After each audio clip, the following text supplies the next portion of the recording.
So him, don't know his name, we gonna call him Big Shoulders. Big Shoulders came on and said Colin Murphy unalived himself because of gold poisoning and something like that.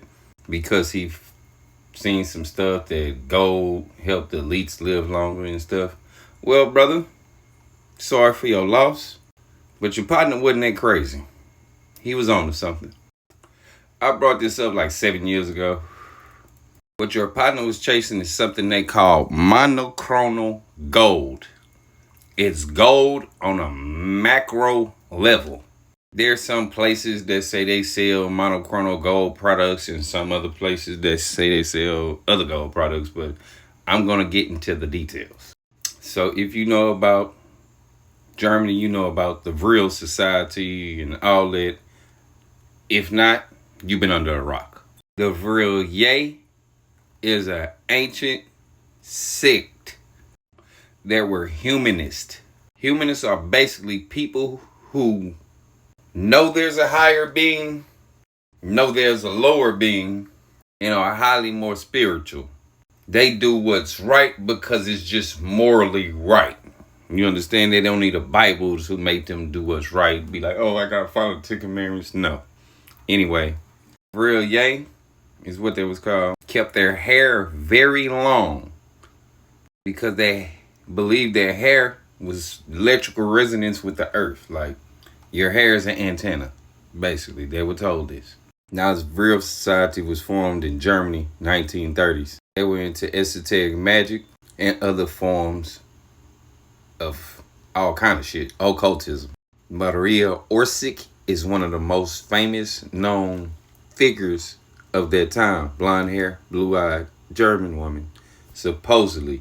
But it was claimed that she was an alien like the one that was depicted at Trump White House not too long ago. They are the ones supposedly gave the Germans the engineering for the Vril 1, 2, 7, the Christopher, and the Dostra.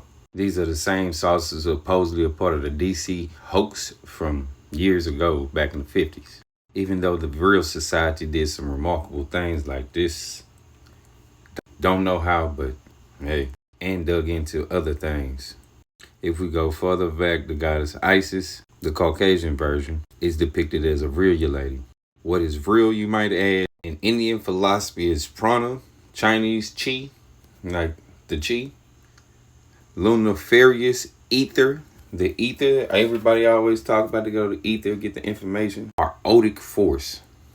In the book The Coming Race in 1871, the Vril are an advanced subterranean civilization that has mastered the universal force called Vril.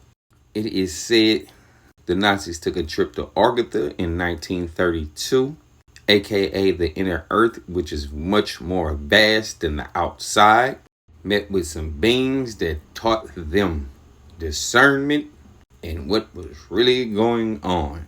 They also gave them blueprints on how to build a UAP and how to build an ion plasma vortex propulsion system. They also taught them about consciousness, spirituality, and basically the inner voice. They taught them about time, the pineal gland, and basically the hurts of the fucking world. This monoclonal gold is usually formed in seawater. Salvador Dali talked about this also. He said he got his knowledge from little reptilian beings. He said these host beings have something like a quill on the top of their forehead. And when they find a host they want to encounter, that horn on their head come off like a little parasite. And that parasite enters the host. This parasite enters through the eye. This parasite has been depicted since ancient Egypt. Once this parasite enters the body, it makes a perfect clone of the host. Once it's in, it grows. Once it's in, it don't come out. They depicted this in Men in Black. The first one. The little cute ass alien that was dying. Said they was here to save the world though. What else was in that movie? What that little thing did, Orion, was the cat's name. Once they released that into the atmosphere, what it did, it put a little blue shield around the planet so the dangerous aliens couldn't come snatch us and take us. Because it was 1,000 motherships coming to blow the planet up and take the planet over.